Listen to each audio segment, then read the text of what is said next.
ayiwa nin tɛ baasi ye tonzoni tɛna jama bɛ yen kosɛbɛ nka tonzoni faamuyara dɛrɛ ka d'a kan ko tonzoni tɛ tɔgɔtigiya ɲini a tɛ jamutigiya ɲini tonzoni kɔni bɛ fɛn min ɲini ale b'a mɛri yɔrɔ de ɲini bi sɔgɔmada in na min ye isa madu sherifu hayidara isa baba hayidara bamaramu cɛ an sigira bi ko kura tuguni ni ka masala ka kibaruya di malidenw ma yaasa faamuyali yɛrɛ bɛ sɔrɔ bi sɔgɔmada na an ka baro kunfɔlɔ yɛrɛ ye fɛn min ye o de ye ayiwa ansaridini yɛrɛ dun ye mun ye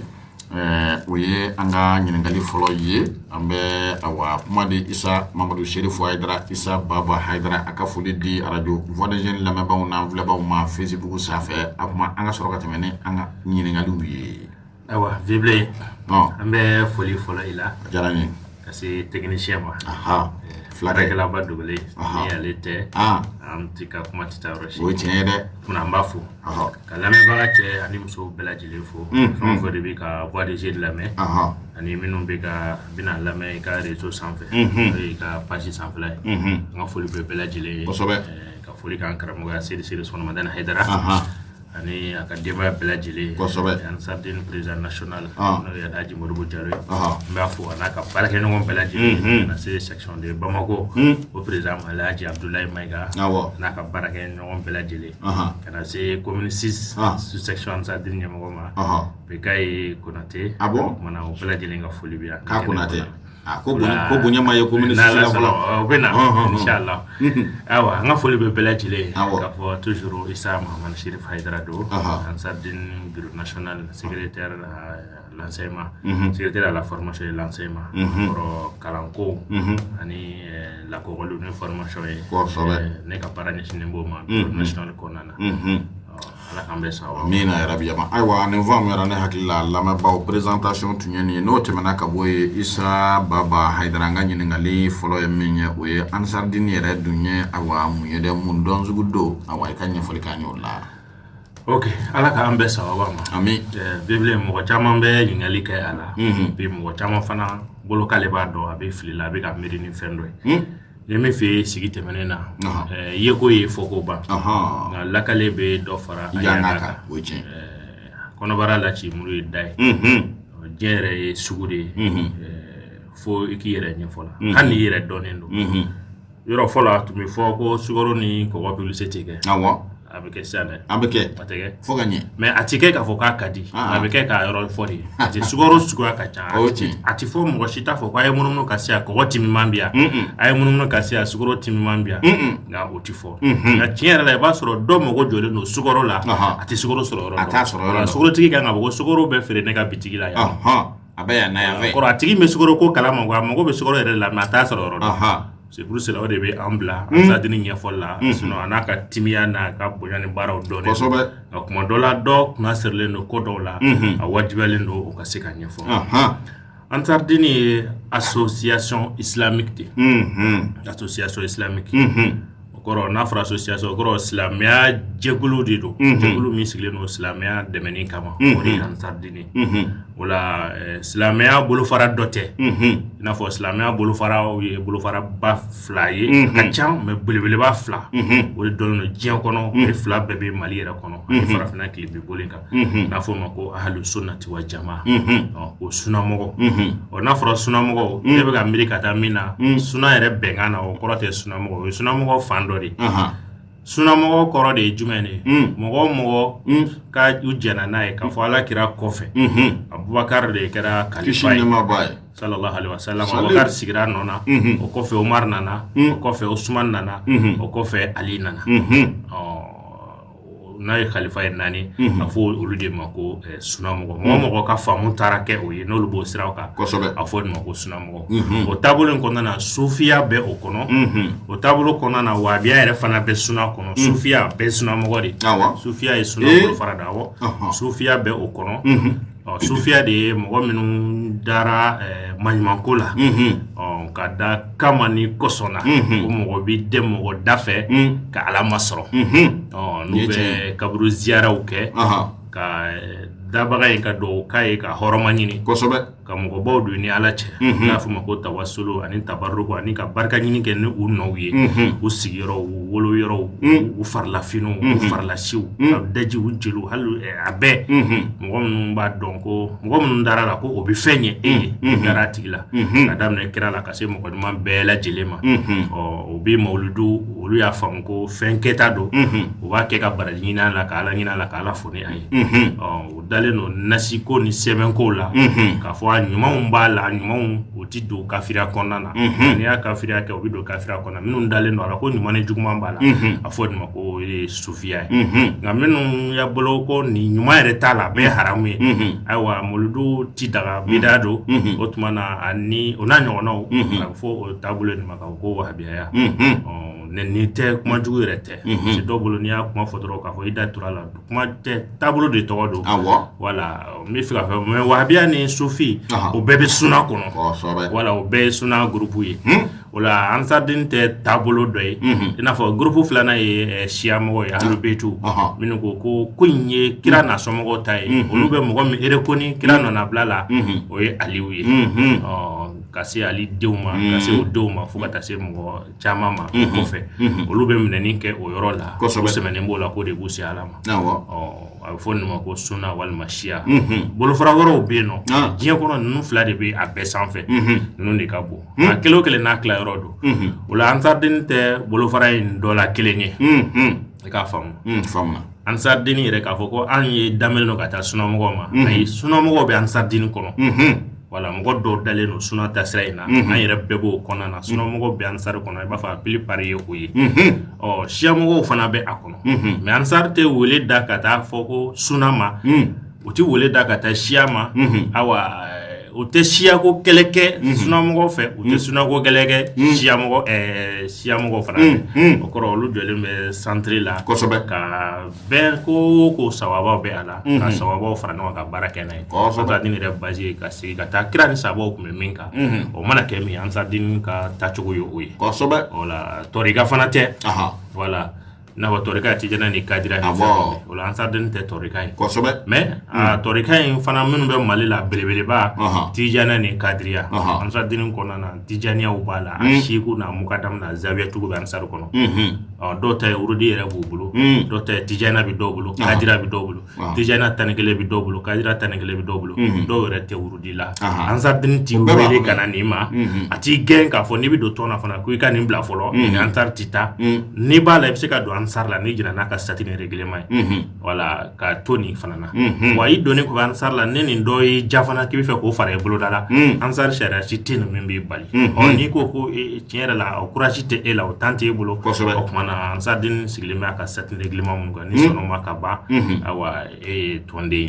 wala o de ka fam ka fo ati dambe kata tabolo doma ko ayeni mo ko tabolo mbe mo ko ba ko nana awa kala ni fe mi association de association mi o jekulu de jekulu minnu bi fara ɲɔgɔn kan silamɛya o ka hakilina de ko objectif silamɛya bi se ka dɛmɛ cogo di kosɛbɛ bari Seydi Ousmane Madani Haidara a kelen ka wulida daminɛ depuis 81 Côte d'Ivoire jamana kɔnɔna na ka bɔ yen nɔ ka na Sofara ka bɔ yen ka taa Mopti Mopti sigi kɔnɔna na gɛlɛya dɔw donna ka wajili tugu a la o ye laada ye ani karamɔgɔ dɔw cɛ wajilikɛyɔrɔ ko ni kɛcogo fɛnw na o kɛra sababu fo gouverneur min be no dona ay wajilu suspend o bela ko civil kono wajilu suspend Haidara kelema suspend wajilu suspend o bela Haidara wulila o de senfɛ 84 daminɛna kana Bamako akɔrɔkɛ dɔ tun bɛ no ye Yakuba Haidara Yakuba Haidara mi o yɔrɔ ratifié nga ni ka baro la fɛna n y'a fɔ ko BNDA BNDA bɛ bangi min filɛ nin bada la fo kori colonie BMSA ay BDMSA voilà min bɛ bada la fo colonisé ba ka fɛnka o BDM de voilà o de do voilà ni ko BNDA de mais o Sénégalais o tay o bagan to voilà voilà BDM SA de do ale kun ye o informaticien de atun nana o de fɛ na ku kun ye Bamako yɛrɛ fana comme a kɔrɔkɛ ye no a jigina ye de mais na kun ye jumɛn ye ka se ka autorisation sɔrɔ Bamako yɛrɛ capitale yɛrɛ la ni ka segin ka taa ala ka ko ti kɛ n'a kuma tɛ ko fana ti kɛ ni sababu tɛ ala mɔgɔ bɛ fɛn o fɛn la fo a waati de ka se fo i ka taa a yɔrɔ de fana na o de kama kira bɔtɔ kira y'a faso fila la ko taa i bɛ segin ka na i bɛ segin ka na ko ti kɛ n'a kuma tɛ sababu de y'a magɛ ka na a o sen fɛ wajulu dɔw kɛ misiri dɔ la ka tila ka wajulu kɛnɛ ɲini a yɛrɛ la o bɛɛ kun ye papier ɲini de ye o période kɔnɔna na a wajulu min kɛ n'o jara muso minnu farala ɲɔgɔn kan ni cɛ dɔw ka ɲini a ka cogoya nɔ a ye yan sigi gɛlɛya fɔ o tuma na olu ko k'u bɛ se k'o kɛ olu min tora nɔ kɛra 84 juin kalo wɔɔrɔnanw na olu kɔni tora u bɛ taga segin na u nana fara ɲɔgɔn kan sisan le 28 février 1985 ka kɛ club ye voilà comme i b'a kalama o y'a sɔrɔ la fanga min tun bɛ yen nɔ association ko tun tɛ yen nɔ o y'a kɛ jɛkulu dɔ tɔgɔ tun t'a la yɛrɛ an bɛ fara ɲɔgɔn kan dɔrɔn komi e bɛ taa fɛ e bɛ taa fɛ n'an ta wali ka la ɲɔgɔn dɔw la e b'a fɛ wa ne b'a fɛ o kumana an tɛ ko dɔ kɛ ni cɛ ye wa u tun y'a kɛ tɔgɔ tun tɛ a la o kumana u kɔni bɛ ɲɔgɔn kalama réunion ni fɛn tun organiselen t'a la a tun tilalen tɛ ka kɛ sigidaw ye u bɛ ɲɔgɔn sɔrɔ Haidara ka wajulu la awa u bɛ ɲɔgɔn sɔrɔ a fɛ yen nɔ o seko ye min ye u b'o ka ye a tor'o de la fo ka na suspension fila kɛ o kɔfɛ suspension filanan 90 ni o kɛra 90 kɔnɔna na n'a taara Sikaso o a seginnen kɔfɛ ka b'o la Sikaso Ansaru de nana ye coup d'état kɛlen kɔfɛ sisan a nana daga se association bɛ se ka sigi mouvement bɛ se ka sigi démocratie nalen o la Ansarudeni minnu bɛ yen nɔ Sikaso ka olu y'a ɲini sisan a fɔ an ka papier kɛ fɛn na ni tɔnko sira dira garantie de ye o ye ka récépissé ɲini olu ye Ansarudeni récépissé sɔrɔla o sɔrɔla livre la date min na o kɛra le 18 août 1991 o kuma Ansarudeni récépissé livré la o la a livré la Sikaso de parce que a ɲinina Sikaso de kɔrɔ association de don k'a kɛ tɔn ye tɔn min ni bɔrɔ de b'a la parce que n'i bɛ fɛ ka tɔn sigi i bɛ tɛmɛ jamana ka sira de fɛ i ka tɔn ka baara tɔn tɔgɔ tɔn ka lahalaw ni fɛn ninnu olu de b'a sigi a kan k'a lajɛ est-ce que nin démocratie bɛ taa wa ani tɔnko sariyaw bɛ taa wa ni yɔrɔ minnu b'a la minnu ma u b'a fɔ a ye nin bɔ a la ni yɔrɔ minnu ka ɲi u b'o fara a kan o kumana u bɛ sɔrɔ ka jɛn d'aw ma ko aw yɛrɛ konen don Mali kɔnɔ a daminɛna Sikaso mais yɔrɔ hadamaden yɛrɛ kɛra cogo dɔ hali maliyɛn kɛra cogo dɔ i bɛ wolo yɔrɔ dɔ de la parce que i wolola Bamakɔ t'i sen bɔ maliyɛn voilà dɔw b'a faamu ko Ansarudeni ye Sikaso tɔn dɔ nɔ a récépissé dir'u ma Sikaso bari Sikaso kaw de fɔlɔ la k'a ye ka wulikajɔ kɛ fo Bamakɔ yɛrɛ ka segin ka taa papier ɲini ka récépissé sɔrɔ a kɛra kɛ Ansarudeni national o kɛra 1991 o kɔrɔ création officielle o kɛra 1991 de démocratie fanga nalen multipartisme ni association sɔrɔ ka na o la o ye valeur type min d'a ma sisan n'o ye tɔn suguya min don o de ye association islamique o kɔrɔ silamɛ jɛkulu de don nka silamɛ jɛkulu min don sigi kun c'est apolitique o bɛ Ansaru ka sɛbɛn na apolitique kɔrɔ ye jumɛn de ye o kɔrɔ ko bɛrɛbɛrɛli tɔn tɛ politique tɔn tɛ tɔn yɛrɛ bakuru ka fɔ Ansari yɛrɛ ka filɛ nin an de ye parti Ansarudeni an bɛ ka maire ɲini député-ya ou bien an bɛ ka fanga ɲini walima an bɛna fara mɔgɔ dɔ kan k'o kokɔrɔ dɔ fanga ɲini na a kuma n'a ye fanga sɔrɔ a ka janto an na k'anw bɛna dɛmɛ ba parce que association i b'a sɔrɔ tɔn dɔ bɛ yen nɔ parti tɛ mais association de don mais c'est politique o kɛra association ye politique association de don mais parti tɛ olu bɛ fara parti politique de kan ka se k'u dɛmɛ o fana ka jɔyɔrɔ dɔ ka se ka kalifa o ma o la Ansarudeni ye apolitique de voilà tɔn yɛrɛ fɛngɛ o ye apolitique voilà tɔn de tɛ politique tɔn ye nka tɔn de bɛɛ bɛ se ka kɛ politique kɛ voilà tɔn de min bɛ politique dɔn i ka sigida la a conseil maire-sigiw la e b'a dɔn politique dɔn a hakilina bɛ la a bɛ se ka taa ɲɛ e bɛ se k'i kanbɔ o balilen tɛ i kɛra Ansari mɔgɔ i y'a président i y'a karamɔgɔ de i kɛra tɔn gansan dɔ a tɛ fɔ a karamɔgɔ k'u sen bɔ a la mais tɔn président k'u sen bɔ a la i tɛ taa ni Ansari tɔgɔ ye mais n'o y'a sɔrɔ Ansari caman bɛ yen o bɛ parti fɛn o bɛ Mali la i b'a sɔrɔ Ansarudeni tɔnden dɔw bɛ o kɔnɔ la dɔw bɛ RPM na dɔw bɛ IRD la dɔw bɛ CND la parti hali parti kuraw fana se i b'a sɔrɔ Ansarudeni tɔndenw b'a o y'i yɛrɛ ka politique cogoya de ye parce que tɔn t'a dama politique tɔn tɛ k'a fɔ ko i ka bɔ politique tɔn wɛrɛw la parce que o de kama i librelen don i ka sigida la i ye maliyɛn de i ka se ka baara kɛ nka caman bɛ ɲamɛnni bɛ parti min kan ko parti yɛrɛ tɔgɔ ɲamɛnni b'a kan da ala kana jeli to bilen na ko an t'a kɛ ɲamɛnni ye a parti président ay ga te jaw go PRV faso odu mais siruka oroni non ne ba faga nyini ngali mingaw ansar dinu parce que ansar dinu do ton sigi waawu ya chuguri ansar dinu ma o ton sigi bismillah ansar dinu ma o ton sigi vie o toni ya fa ansar dinu toni bepsi ya ka barake politique on nana parce que mo be o de me ka kon o nyew ansar dinu mo be parti worola kajulu Kajulu mairie, Kajulu commune mairie ba. Madu sila o ansar dini tonde. Folona transport, folona PDG, Madu sila. O ansar dini tonde ye depuis ton damne o gatila. Malé de Kajulu mairie, RPM tola. RPM tola. Allez de Kajulu mairie, RPM tola. Famuna. Voilà. Au parti chaman de beno. Minu yansari tondo ye no bi joro ni barola. Me wala were de togola. Wala mo be parti no wala mo wa kalansra no. Yansari ni ka pusheli ni fonte. Nga perform fasoko. Mia asindi. Ala ka hine metri la haut tourila. Mubado. Voilà, metri la haut. Min tour accident. Voilà, min tour accident. Ale de parti ni sigi. O parti sigi lansar ma pushe ka bla lansar ma deme ola. O parti sigi la. Ale yere comme ale avocat de. Voilà, ale avocat de. Wati mina constitution atete comme fait constitution fallait limiter 2010 wati la. Ni akliba. O wati la. Yere citoyen ke antumbe no. Ale kumbe sharia kene de nyina ma fait. Bon kenan no fen nuna ale ni a barake no no ya ni mo no barake lenge o chama kumbe politique la. Dona ni Daniel Tessuge. Maître Gauss Papa Gauss Jara. Ani olu ani Kasim Tapono. Ani olu de kun dona no wana. Olu fana de kumbe o koin kelela o batila ka fo o majena o émission ke en refait radio erela. Non peut-être politique ni fait nana do ala wala o shara ok anyama la bare no be politique la afana ka parti sigi afana ka parti sigi ko soba wala ale parti papier la le de tobe a sans fait vie ni mo be fon fena je fo mo ka fo mo antardini yankade ko sani ka kale da sinani ya ko ba da ka bon so kre no ko bi jagulu an so libéré no ka bi se ka fendo ke to were la ni mo de parti fon na parti sigi ma ni député sigi sera mo chama bi se ka ta faso de la voilà tu bi se ka ti faso de la parce que o de ka fin e kan ga hera damne yinde kan ga wulu de bi do le sigi de voilà ni be jagulu mi fanana an no jagulu to fin économie te ka ko bonyanda mais ka bo ale la na le te ni député sigi sera ni président sigi sera groupement au conseil parti candidat du mene be mintita e kalfa ola o ka tiare voilà après de beta parti candidat fin élection 2018 a mo tino mi mata hydra fait mi mata groupement la ne be groupement borola mi mata ka candidature bonyanda o voilà hal no mata ka fo ayende me o me bengando beta nana ko mi fe ka fo ngani bo hakilani bena nana ka wuli ka sawma aka do ok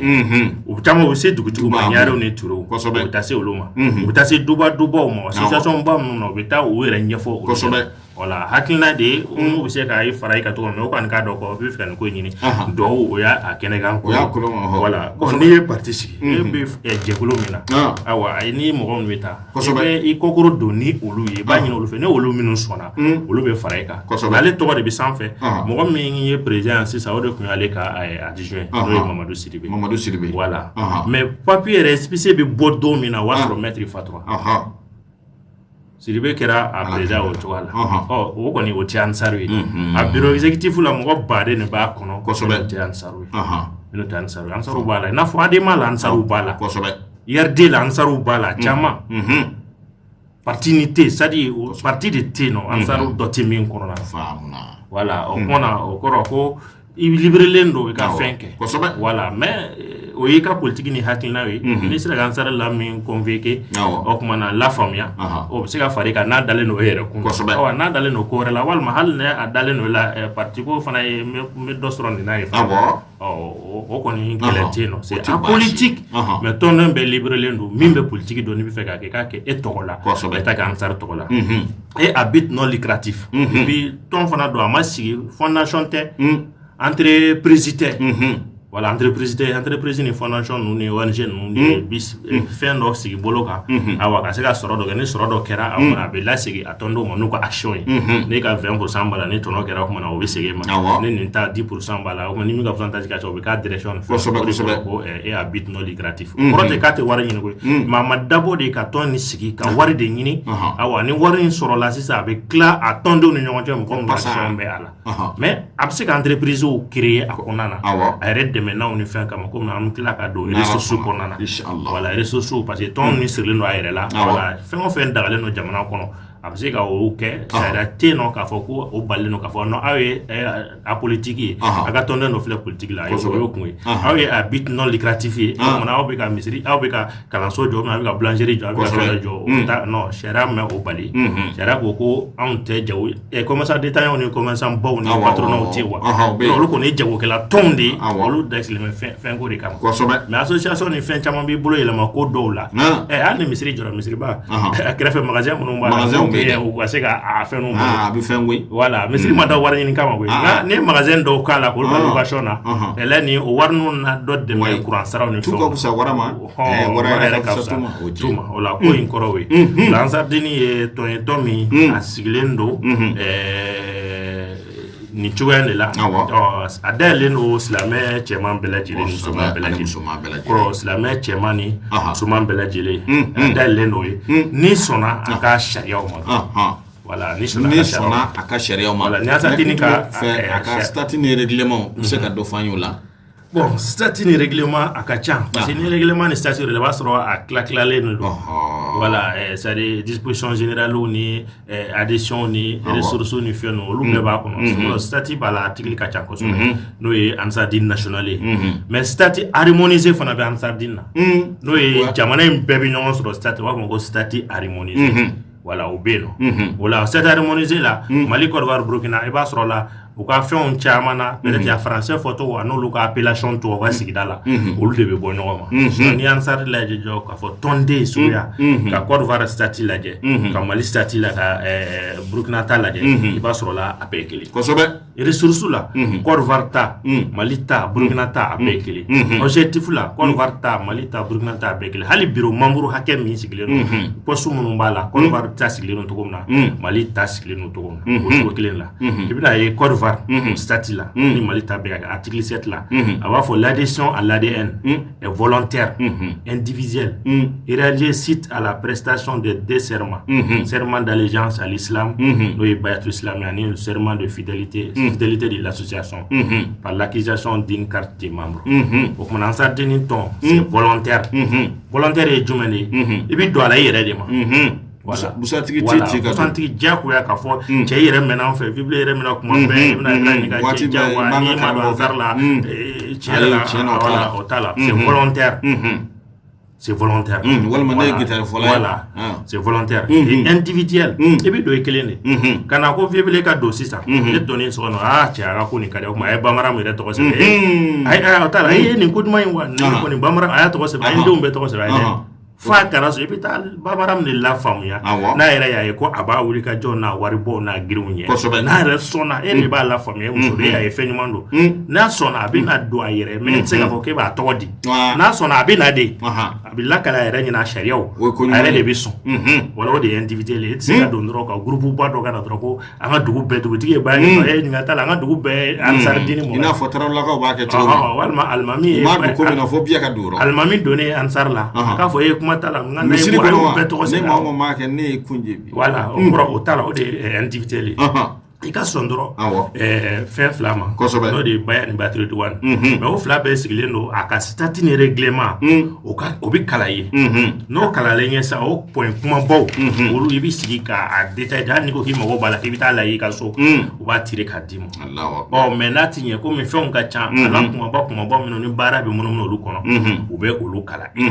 o bo lu kala yi famna o la ibi soro ka be stu woro inke ka kla ka kale ton fana ka o meni kuina ngani ni ngana folo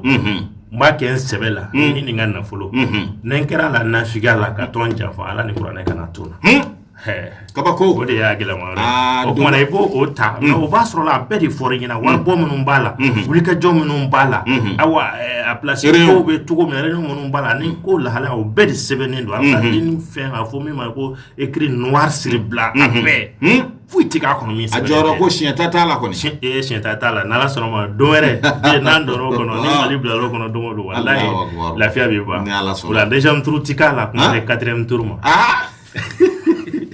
ni tɛ baasi ye a faamuna voilà n'o kɛra tɔgɔ bɛ sɔrɔ ka se Ansar la o kuma na pour que i ka kɛ tɔnden sisan u b'a fɔ ko les membres actifs sont tous militants qui acceptent le statut et le règlement intérieur de l'ADN Mali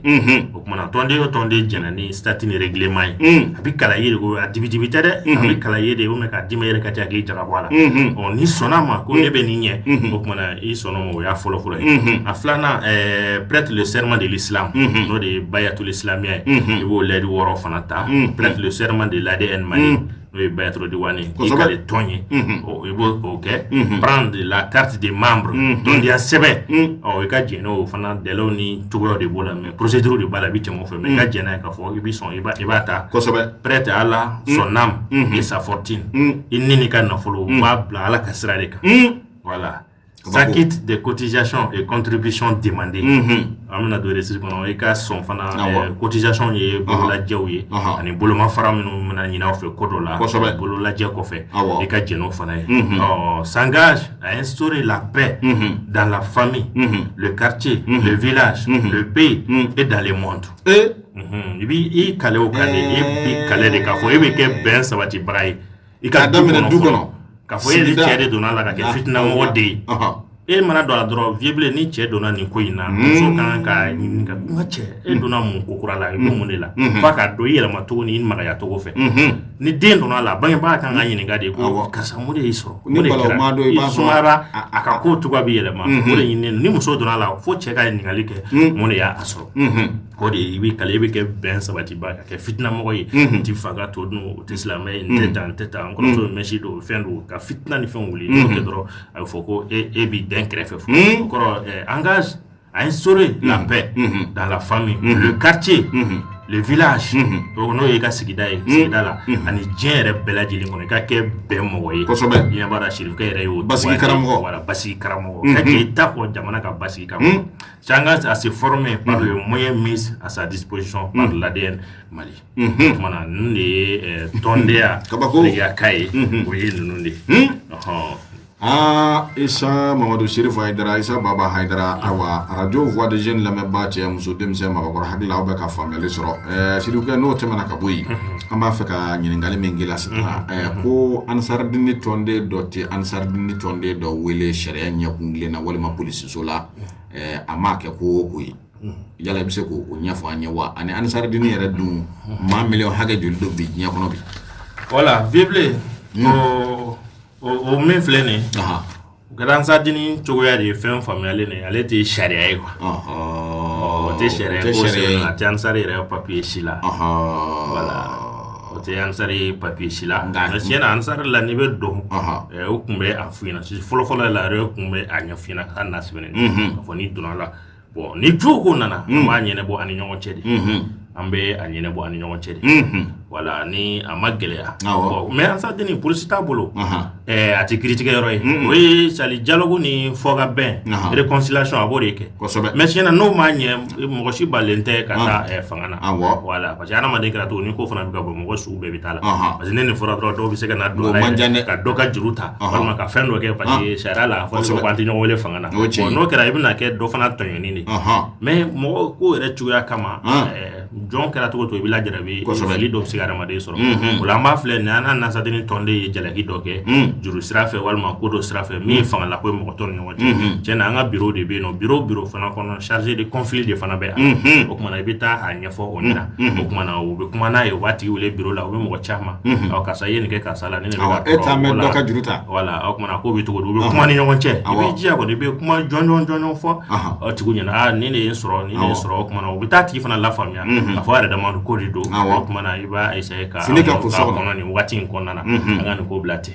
a nka n'a tigi taara kuma ni fɛn dɔw fana fɔ o bɛɛ kɔfɛ n y'a ta n ta sara o kuma a bɛ to a bɛ taa dan ye kuma de n'o ma ɲɛ a bɛ fɔ a tigi ɲɛna a bɛ fɔ a ɲɛna ko i ka wari ɲini a bɛ ɲɛ cogo min mais tiɲɛ yɛrɛ la a ka n t'a fɔ n ko a tuma kɛ a ka dɔgɔ tiɲɛ yɛrɛ la k'a fɔ o bureau ni o sigi ka kuma ninnu bɛ dɛsɛ min na fo ka taa se fanga ma a ma ca voilà an kana ko kɛ i n'a fɔ Ansaatini kɔnɔ i n'a fɔ jinɛw ni mɛlɛkɛw de don mɔgɔ filiman t'a la se ɲi ni nɛ bɛ kɛlɛ n'o kɛlɛla disposition bɛ yen nɔ o bɛ se k'o kow ban cogo min na voilà Ansaatini ka statut règlement yɛrɛ kɔnɔna na i ka tɔndenya bɛ se ka perdre ni sira min o sira bɛ t'o la parce que fɛn dɔ bɛ yen n'i y'a kɛ tiɲɛna ni jalakiba kɛra la Ansaatini yɛrɛ bɛ e suspension bɛ yen nɔ voilà suspension bɛ yen nɔ c'est-à-dire jɛngini bɛ yen nɔ jalakili bɛ yen ɲangini bɛ yen suspension bɛ yen gɛnni yɛrɛ fana bɛ yen tugun ni fɛn dɔ kɛ i bɛ gɛn voilà o bɛɛ statut règlement de bɛ k'o ko fɔ n'a la ka fɔ ko ninnu bɛ se k'i ka tɔndenya perdre ko dɔ bɛ yen n'a fɛrɛ i bɛ suspend o statut bɛɛ ni tɔn bɛɛ tacogo fana ye Ansaatini fana kɔnɔ o fana sɛbɛnnen don et puis o fana bɛ labaara o cogoya yɛrɛ fana na. Ni faamuyara inshallah nka Ansaatini yɛrɛ maa miliyɔn joli dɔ bi diɲɛ kɔnɔ Ansaatini diɲɛ kɔnɔ ka Ansaatini maa da ma don hali Mali yɛrɛ la surtout diɲɛ yɛrɛ kɔnɔ parce que Ansaatini tɔnden suguya 3 de don voilà tɔnden suguya 3 de don a fɔ ma ko les 3 types de membres tɔnden suguya 3 don les membres honoraires ani membres d'honneur ani membres actifs membre honoraire ye jumɛn de ale yɛrɛ ti tɔnden ye ale ye sympathisant ni kanubaga ye i b'a sɔrɔ la Ansaatini kɔnɔna na sisan a sigila yɔrɔ dɔ bɛ yen nɔ a ka wajilu n'a ka ko o ko misiri kelen min ka sira labila a bɛna ka wajilu kunnafoni fɔ tuma dɔ n'a mago b'u ka débat ni fɛnw yɛrɛ la ani misiri da u b'o labila o ye i b'a sɔrɔ maire dɔw bɛ yen nɔ vraiment a ka fɛn kɔnɔna na a ye nɔgɔya kɛ aw ye n'aw sera a ka papier min ma a bɛ sira nɔgɔya aw ye député dɔ bɛ yen nɔ opérateur économique dɔ bɛ yen nɔ a ye nɔgɔya k'aw ye a kɛra aw fɛ a bɛ n'a ka kow la c'est-à-dire a kɛlɛɲɔgɔn tɛ mais tɔnden tɛ k'a tɔgɔ sɛbɛnnen don o ye Ansaatini membre dɔ ye kɔrɔ o ye kanubagaw ye o caman de bɛ Ansaatini na o ye mɔgɔbaw dɔw bɛ ko ba dɔw kɛ wariko sira fɛ walima minanko sira fɛ walima fangako sira yɛrɛ fɛ vraiment ka Ansaatini dɛmɛ an fɔ ma ko membre honoraire u bɛ Ansaatini bolo fan bɛɛ lajɛlen fɛ kosɛbɛ membre d'honneur fana bɛ yen nɔ o ye mɔgɔ minnu ye tɔnden ye mais n'u ye jɔyɔrɔbaw occupé tɔn kɔnɔna na n'u t'a la kɔrɔ ni baaraw yɛlɛmato ɲuman yɛrɛ sira fɛ o tuma na dugumamɔgɔ olu bolo ci don fanga baaraw ni girinkajɔ ni fɛn bɛɛ ti ɲini olu fɛ olu y'an ka mɔgɔ bonyanta ye k'o bɛ taa da olu kɔrɔ la o tuma na o fana bɛ Ansaatini kɔnɔna na a sabanan de ye membre actif ye o de ye a bɔgɔnɔ ni n'a ye sisan o de ye mɔgɔ min tɔgɔ bɛ yen a engagélen don ni n bɔra ka engagement minnu fɔ a wari saraw n'a wuli ka jɔ a y'i ta fɛ a ye jigin fɛ su ni tile ɛri bɛɛ lajɛlen na wala ale tɔgɔ sɛbɛnnen don k'a tɔgɔ de di fana a bɛ ko bɛɛ kɔrɔ ko ko mana na o tuma na a y'a ci an ni ɲɔgɔn cɛ a y'a da an kun an fanga na ou bien an ka nafolo la bon o ka ca Mali yɛrɛ kɔnɔna na min bɛ papier la a miliyɔn don dɛ o ye papier kana ye mais Ansaatini ka ko ni karamɔgɔ dɛmɛbagaw ni Ansaatini kanubagaw o bɛɛ y'a ka militanw de o bɛɛ y'a ka membre de fana ye o kɔrɔ jate mais minnu bɛ papier kan dɔ bɛ a miliyɔn 1 kan dɔ bɛ a miliyɔn 1 kan kabako Mali yɛrɛ kɔnɔ Mali yɛrɛ la mais n'i ko wari sari yɛrɛ fɛn bɛɛ ka bɔ min ko dɔ bɔra ka bɔ o kɔni hakɛ t'o la kosɛbɛ a bɛ mawludu ni fɛnw jama filɛ nin fɛn fɛn bɛ t'a la i b'a fɔ ko 98% kɔni o ye Ansaatini ye o ye Ansaatini ye siga t'a la i y'a faamu Isa Baba Haidara Isa Mamadu Sherifu Haidara n'o tɛmɛna ka bɔ yen i bɛ se k'a fɔ an ɲɛna Ansaatini yɛrɛ u ye awa réalisation ba minnu bɛ yen n'u y'o kɛ Mali yɛrɛ la yanni nɔ awa ani jamana yɛrɛ kɔ kan i bɛ se ka dɔ fɔ an ye o la wa ayiwa Ansaatini ka réalisation ka ca réalisation yɛrɛ baju bɛ na Ansaatini ka objectif de kɔnɔna na Ansaatini ka objectif kɔnɔna na n'o ye a ka laɲiniw ye o de bɛna bɔ ni réalisation parce que a kun sini ba tɛ réalisation ninnu ma mais réalisation ninnu ye Ansaatini kɔnɔ baara fitininin dɔ de ni Ansaatini ka objectif lajɛ a fɔlɔ o de ye k'a fɔ la division de l'islam comme une religion de paix et de tolérance ka se ka silamɛya cari silamɛya min ye ko to ɲɔgɔn ta la ani ɲɔgɔn mago to o diinɛ ye ni a guide spirituel yɛrɛ Cheikh Ousmane Madani Haidara n'ale yɛrɛ kɛra o misaliya ye ale nana n'a ka ko ye a ma bere ta a ma muru ta a ma bere ta a ma muru ta don dɔw gɛlɛyara Haidara yɛrɛ bolo sigida dɔw la a bɛ labɛn ka taa yɔrɔ dɔ la o b'a sɔrɔ association dɔw tun bɛ yen olu b'a bali ka fɔ a ti don finamɔgɔ don n'a tɛna u t'a convoqué commandant fɛ yen gouverneur fɛ yen nɔ dugutigiw ni fɛnw fɛ yen olu b'a wele k'a fɔ ko vraiment ko nin tɔn nin nana kasaw nana k'a fɔ ko vraiment ko ni wajulu kɛra ko su bɛ bɔ voilà o y'a sɔrɔ tɔnden minnu bɛ yen nɔ hali n'u ma ca o fana ni dilen de don saya la olu de bɛna fɔ karamɔgɔ ye o kumana ninnu ta ni jamanadenya an yankaw de jamana faso ka foyi tɛ an na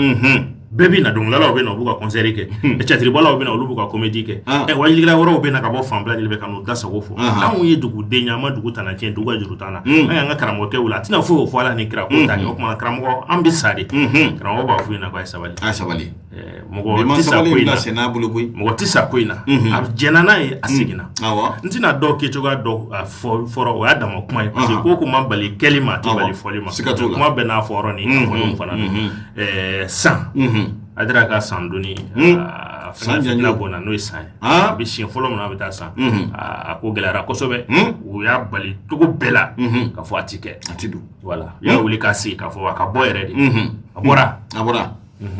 a bɔra mais san dafɛ dugu dɔw sɔrɔla minnu ye a wele a taara wele kɛ fɛn na ma a ma se ka kɛ san dugu kɔnɔ yɛrɛ mais denmisɛnnin minnu y'a wele o don na k'u jɔ de k'u bɛ sa de karamɔgɔ ko non o ko bɛ kɛ ni kodɔn de n'a ye dara yanka de mais ko bɛ kɛ ni kodɔn de n bɛ taa mais ne bɛ segin ka na don dɔ la n ti kunbɛn o kɛra san o kɛra ɲɔnɔ fana o kɛra la ɲɔnɔ fana fo chrétien dɔw de ɲɔnɔ dafɛ dugu dɔw chrétien dɔw de y'a wele ka taa waji la u ka église da la kabako misiriw y'a bali tɔnw y'a bali fɛn bɛɛ y'a bali mais comme kɛra dugu kɔnɔna na parce que a dira k'a ko ye kabako ye kuma o kuma ni décision bɛ ta dɔrɔn olu bɛ se ka yɔrɔnin dɔ de ta yɔrɔnin dɔ o de ye hali o y'u sɔrɔ u b'a suspend san min na laban fila na o y'a suspend Bamakɔ de o de kama a sera ka taa Sikaso kosɛbɛ Kucala Bamakɔ de ye ko bɛɛ o la o kɛra ten Kucala ko fana kɛra ten Jene Jene ta nin juguyara Jene janjo ma ja o ta juguyara mais a seginna ka na Jene don min na a don na a ma ja dɛ a kɛra kabako ye o kɛra u b'a fɔ ko Fatu Jene la 2000 de kɛra a donni Jene ka kɛnɛ wajulu sigi a Jene misirida la a ma ja dɛ o kɔrɔ o gɛlɛyaw kɛra mais a don bɛɛ la tiɲɛ na ansadenni minnu b'a wele olu kɔni ko k'an bɛ sa de a dira ko a bɛɛ Jene a dira donna dɔ hali a ma seginnafiɲɛ bɔ gardiw nana pick-up nana marifaw ni fɛnw b'u bolo u yɛrɛ ni kalandenw yɛrɛ ye ɲɔgɔn sama da de la a tɛ don kɛra kirikiri walima mɔgɔw minnu kɛra ko gendarme nana k'u nana aw de nɔfɛ o ko ayi ko nin k'a y'u bila u ka don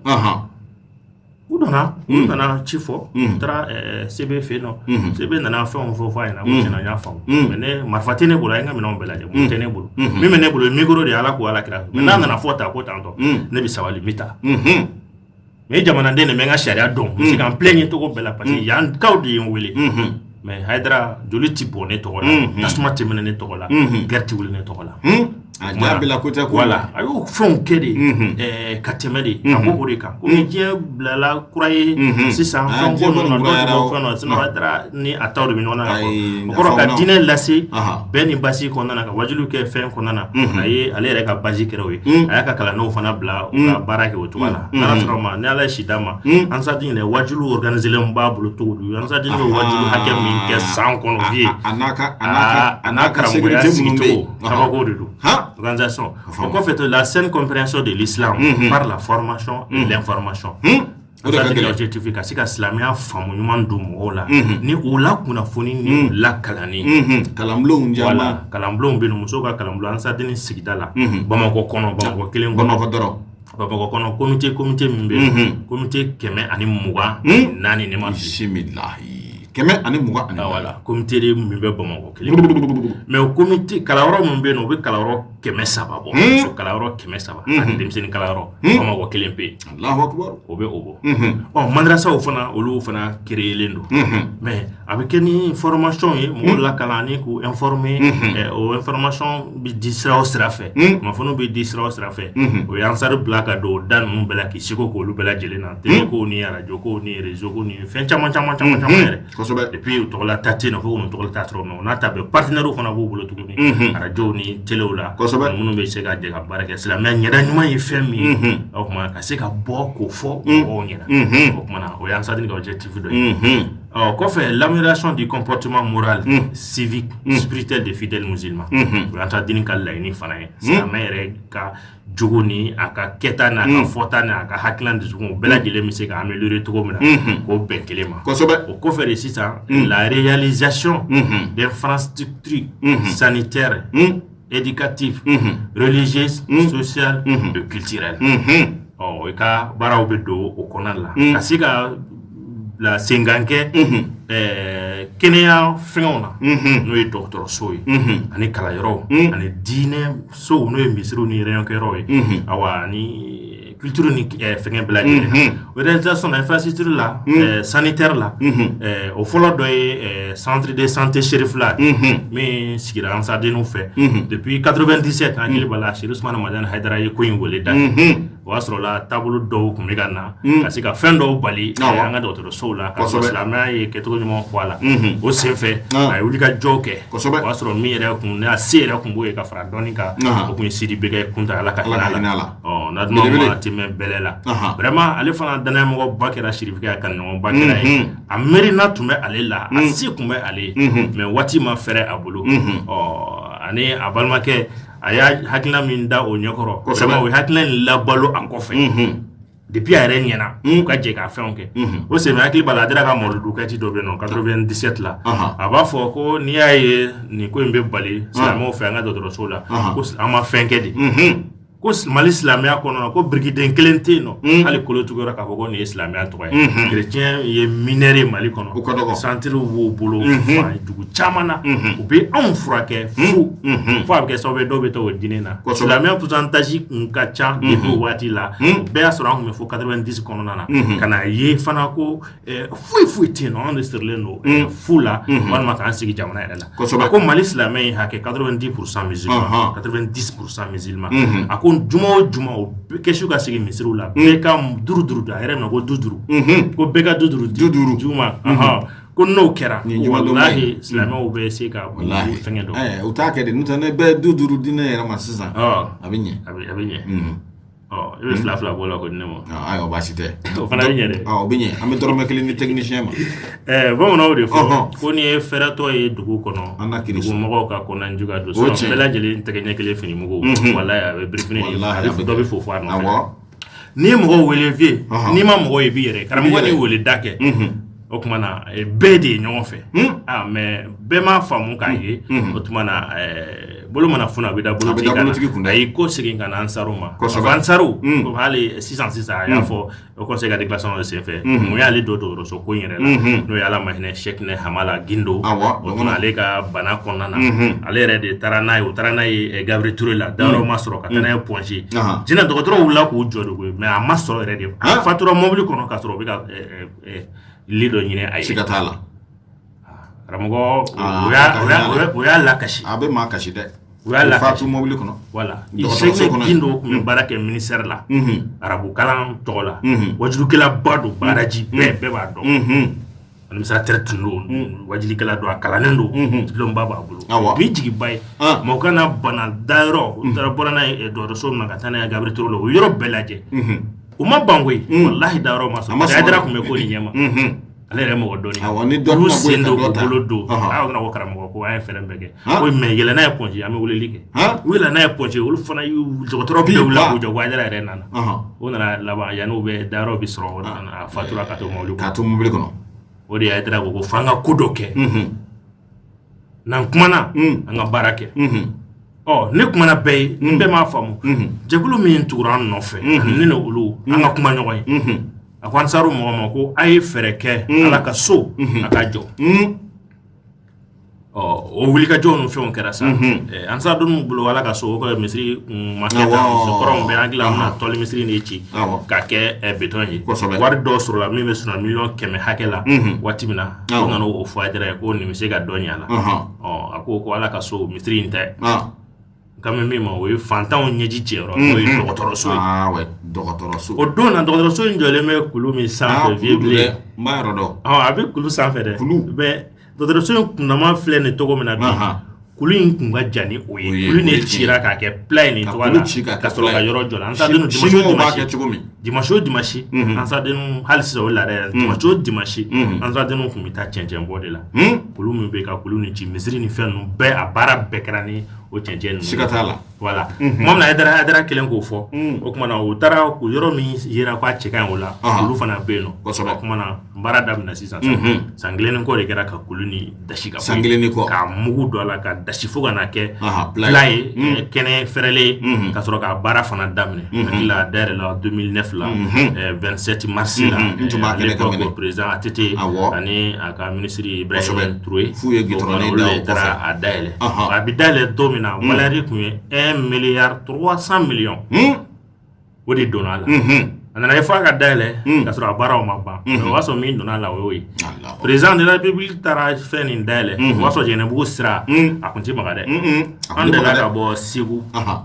anw dara mission dɔ la Segu an ye Segu kari ta ka na Segu Bamakɔ o tuma na 500 kosɛbɛ ka tasi ta 700 ka bɔ gare la ka taa Bangoni Jɛnɛbugu la wato tasi tigi new nana n'a ye yɔrɔ f'u ɲɛna b'a fɔ ale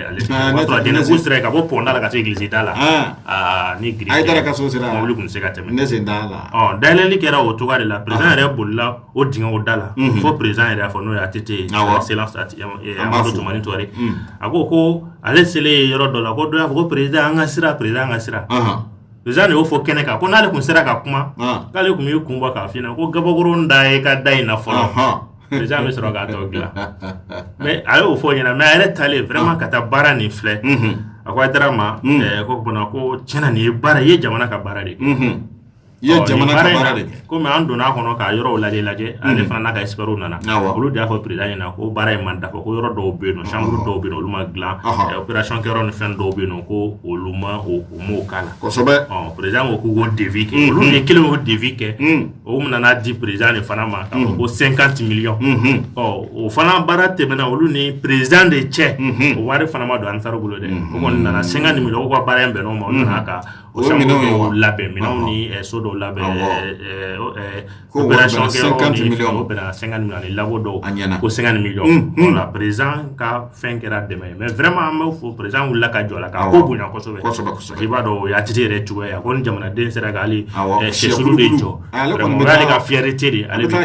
jango ni ɲɔgɔn na min ma deli ka kɛ diɲɛ de kɔnɔ n'o ye Afrique an ka bolo nin kan silamɛya tɔgɔ la jango Mali kɔnɔ a ma kɛ président si tile la ko ale ka fierté vraiment a ye ministre bila ka na siɲɛ damadɔ ka na yɔrɔ lajɛ ayiwa ka gouverneur bila ka na yɔrɔ lajɛ yɔrɔ yɛrɛ la ka déplacer don la ka sɔrɔ yɔrɔ ma ban ka tila ka na yɔrɔ dayɛlɛ la f'a ka bila k'ale de kɔnɔ vraiment k'a ko kɛ ko belebeleba ye o kɛra o dɔgɔtɔrɔso in na o kɛra baara daminɛ de sisan o kɛra Ansar ka projet de hali congrès tɛmɛna ɲinan Ansar section kelen o kelen ka dɔgɔtɔrɔso kelen jɔ Ansar section 40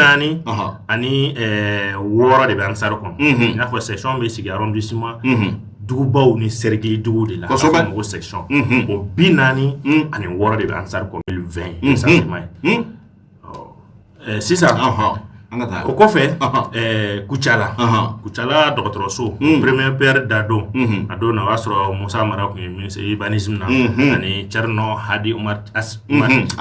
ministre tubabu a brigade da fɔlɔ yɛrɛ la o kɛra cérémonie bayan yɛrɛ tun bɛ o la o kɛra Kucala o kuma na o kɔfɛ san kelen ɲɔgɔnna baara nana dayɛlɛ tuguni o tuma na o bɛ baara la sisan centre de santé Cherif la o bɛ Kucala min centre de santé ka niveau ye fɛn o fɛn ye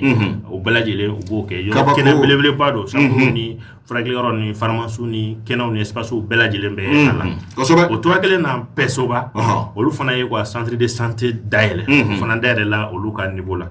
Tamani fana centre de santé Cherif la bɛ Tamani o tuma na fɛngɛ fana na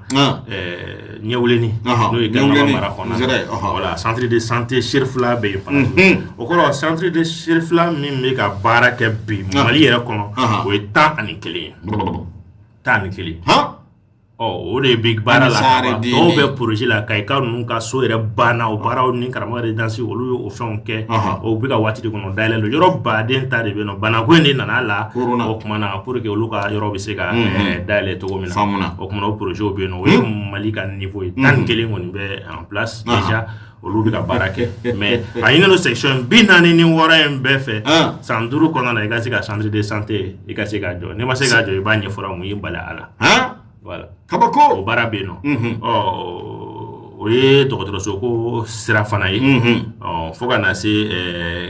kɔfɛ kalanyɔrɔ fana na kalanyɔrɔ la i taara i ye Seydou Ousmane Madani Haidara ka kalanyɔrɔ ye a ye madrasa den a ɲɔgɔnna tɛ Mali kɔnɔ min jɔra a tigi fɛ mais maliyɛnw fɛ a tɛ yen mais karamɔgɔ ye kalanyɔrɔ in créera ne karata Buguni de ye a ka so kɔnɔ parce que fɛn o fɛn ni i bɛ a la i kan ka kalan base kɛ o ye k'i denw kalan o ka wuli ni i ka faamu ni ka dɔnniya ni ka éducation parce que yɛlɛma min ne Haidara bɛ fɛ k'o kɛ jogow la tiɲɛ yɛrɛ la mɔgɔkɔrɔba dilannen ka taa o yɔrɔ fana na baara do kuma dɔ la a tigi yɛrɛ sɛgɛn ko ka éducation de base créer de o de kɛra kalanyɔrɔ jɔlen o donna karata Buguni classe 2 dɔrɔn karata Haidara yɛrɛ ka du kɔnɔ misiri kɛrɛn na misiri yɛrɛ kuru kɔnɔ misiri yɛrɛ kɔnɔna na o ka karata Buguni dɔ jɔ ni seli yɛrɛ bɛ kɛ o ti kalan kɛ voilà o u ka banw cɛ ka taa seli bɛ kɛ ni seli banna o tuma na banw bɛ ta ka na kalanyɔrɔ la sɔgɔmada fɛ o tuma na o baaraw fana bɛ yen nɔ bi o hakɛ Saadu Ziwaza lycée b'a la fo lycée ka daminɛ duguma fo lycée mais Ansardini ka madrasa so in tɔgɔ de ye o Saadu Ziwaza éducation des filles et des garçons Saadu Ziwaza o tuma na arabukan tɔgɔ ye o de voilà o tɔgɔ in na sisan o bolofaraw bɛ fan bɛɛ lajɛlen fɛ Bamakɔ yɛrɛ kɔnɔ a bɛ dɔ bɛ commune 6 la dɔ bɛ commune 1 na dɔ bɛ ka taa Koniamani dɔ bɛ ka taa commune 2 la Bamakɔ kɔnɔ 6 ɲɔgɔnna de bɛ Bamakɔ mais yɔrɔ tɔw de ta fɛrɛlen no a ye parce que commission nationale de l'éducation bɛ Ansar fana kɔnɔ commission dɔ chargelen no kalanko la ka se k'an ka kalanyɔrɔ recenser ka se ka programme ɲɛnama min bɛ kalan ni dɔnniya yɛrɛ ni ladamu bɛ se ka don denmisɛnninw kɔrɔ cogo min na commission de sigilen bɛ yen nɔ Ansar kɔnɔ u b'a fɔ ko commission nationale de l'éducation o sigilen don nationalement mɔgɔ 12 o kɔfɛ tuguni o commission bɛ section kelen-kelenna bɛɛ lajɛlen o ye commission de section ye de l'éducation olu fana ni olu bɛ baara kɛ ɲɔgɔn fɛ olu chargé don u ka sigida la olu ye réunion kɛ sisan mercredi tɛmɛnen na u ye réunion kɛ mercredi tɛmɛnen na kunasi ni mercredi tɛ mercredi le 13 voilà mercredi le 13 là olu ka réunion tun bɛ Bamakɔ o bɔra région bɛɛ la ka na bon u ye kalanyɔrɔ min recensé ka d'a ma Ansar tɔgɔ la o ka sigi na sisan 499 écoles école so wa école c'est kalanyɔrɔ quoi franco-arabu b'a la école so dɔw b'a la dɔw ye école yɛrɛ gansan ye dɔw ye arabukan ye dɔw ye franco-arabu ye kalanyɔrɔ la depuis école primaire la fo ka se lycée ma dɔw bɛ dans 6e na dɔw bi dans 7e 9e na dɔw fana bɛ lycée bolo a bɛɛ fara ɲɔgɔn kan lycée na fɛnw bɛɛ lajɛlen 499 école franco-arabe o de ye Ansardini Mali bolo Côte d'Ivoire tɛ nin ye parce que kuma dɔ la n'i an bɛ kuma n bɛ kuma ni Mali ka niveau de ye ka den ka fɛn 499 donc kelen de b'a jɛ 500 la voilà o ye Ansardini ka baara ye o ye kalanko sira ye ayiwa Bansande Bali juguya kun bɛ jamana kɔnɔ dɛ ka d'a kan ale yɛrɛ y'a damata gouvernement ye siga t'a la karamɔgɔ waati de korona n'o tɛ ko in ka di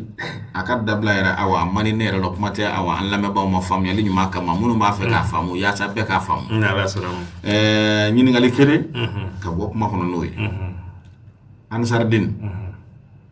Ala ka hinɛ Bunaɲangi la a ko don dɔ bɛna k'a la ko Ansardini yɛrɛ de bɛ Ansardini ta baara la ko a tɛna baara kɛ maa bolo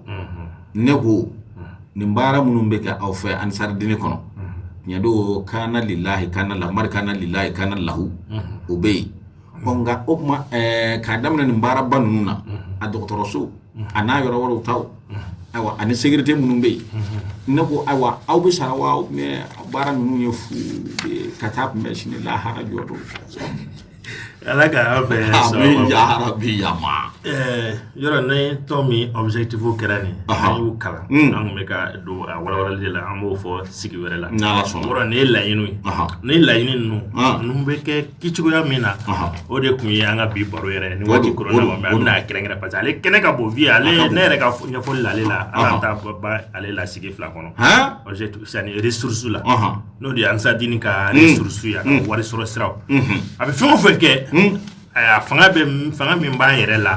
a b'a kɛ ni o de tɔndenw a y'a fɔ tɔnden hakɛ o hakɛ bɛ yen nɔ n'i yɛrɛ membre actif ye i b'a sɔrɔ la e bɛ wari dɔ il faut ça faut il faut ce qui cotisation des cotisations et des contributions demandées cotisation bi sara comité là comité ga ñinamali kama sari ka baraw la akas ko quartier kono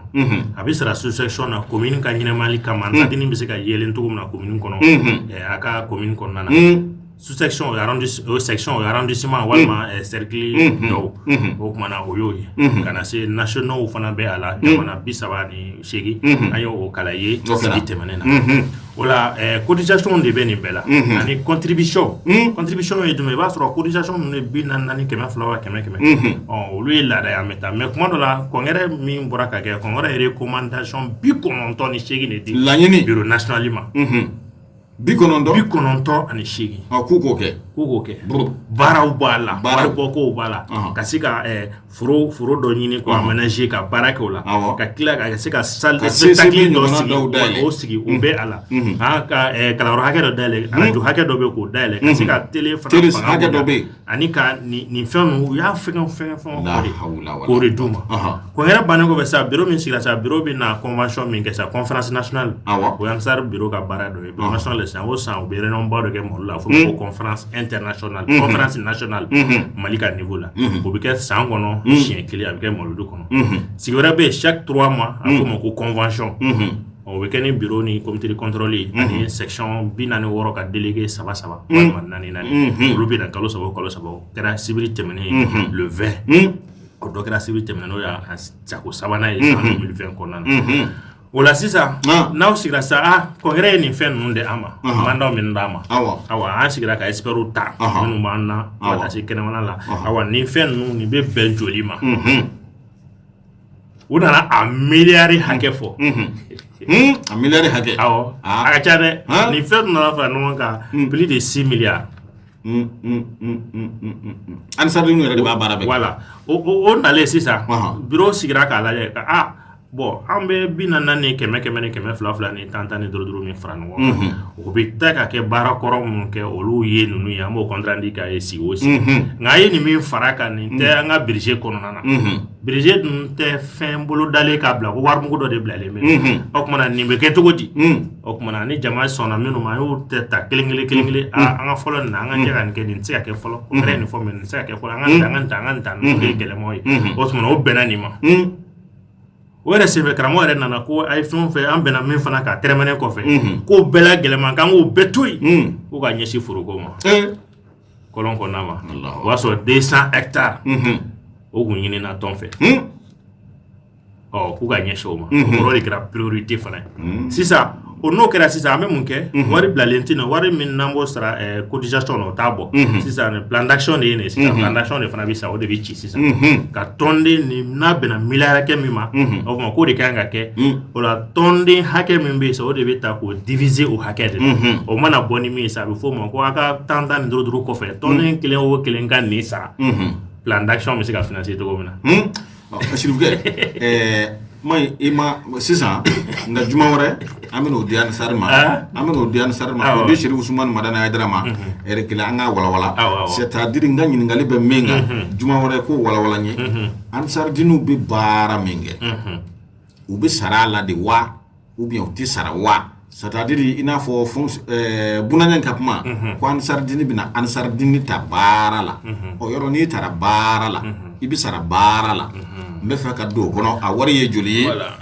bara e fly ko nana yoro ni fem no ko misri ni fem no ni bara no o le tonga bara do de tonen be nindile no ma wari pa to ni bara flade nini na fulo anyo kala ni ani na fulo anyo kala iba so sisa na fro ma misri ka jo sisa voilà ne misri joli damena bon ibo ke dimanche tono ne be bo maçon be en sare jama ingénieur ou beno architecte ou beno voilà e ka tongo nana jumela architecte bu na bon ne psika ni fenke parce que olu te fenke hal no asro lo mimbe wari mina e ba soro la na ko ka be plan bon na ba ke million fla aba ko wabidu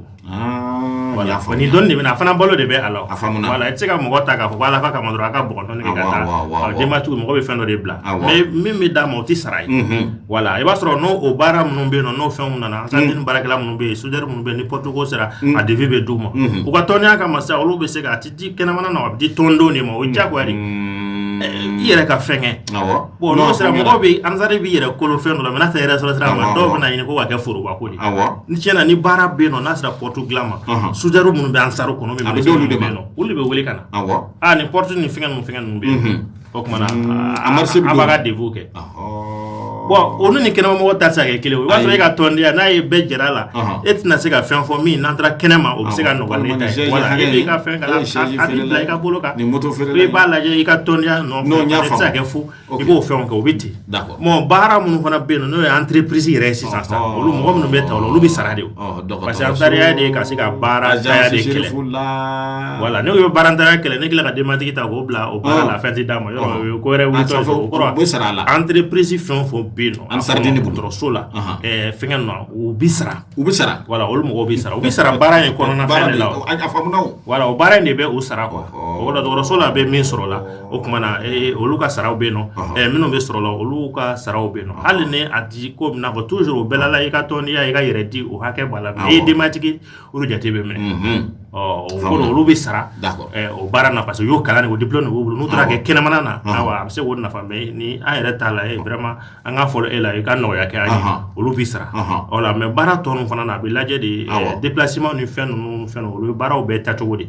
voilà mais aussi ni am sotini bara do ke vie ka dafo aywa na gouvernement ya ni gouvernement ya atafo e ba ko ni fengele ni te o de kama nanga mo lu kra ma ko 300 millions ou mais 200 millions e we wari mugu min taraka do de mais ni minun dira semaine kono ka bara mo gardien yo fe mo fo ça fait mo ko ta de tuye ni ngani asire jamana kono voilà abe fo de ma be ki yere de ka bara ke jamana yi nga o de bora la sisa za awa ni min dai wakile obina fo ko watando anga sécurité no oluti sara mais o do be se ka lajia mais ami police munun ta ka sara so munun ta ka moludu semaine no fe olu be sara olu garde no fe no be sara olu be franga mo minun ka olu ko ni bu yere dide awa ko ni o ka dumuni sura fana manu sura no na to be ka do ni kile fana o sura olu yere dile de baraka yere dira ne ba blaya ne te etale ko ne kungulo kana na Congo abudu bagenge bita amena joya kabaro juma wore suluge juma wore amba nyini fe ameno ke wati kerengere ninyi ambe juma saba ni ya juma flane ambodi yala sa wala wala le kasoro famu kasoro kadaka adamade communication nyokonti jango fene be manga communiquer fene de ma de be mi ma nyefo ma bebi hani ya soro olu ya ansar dini yara tiena olu tuma fam wala mamunun da yara kunye juya yi chaman bebi i kata ta kono de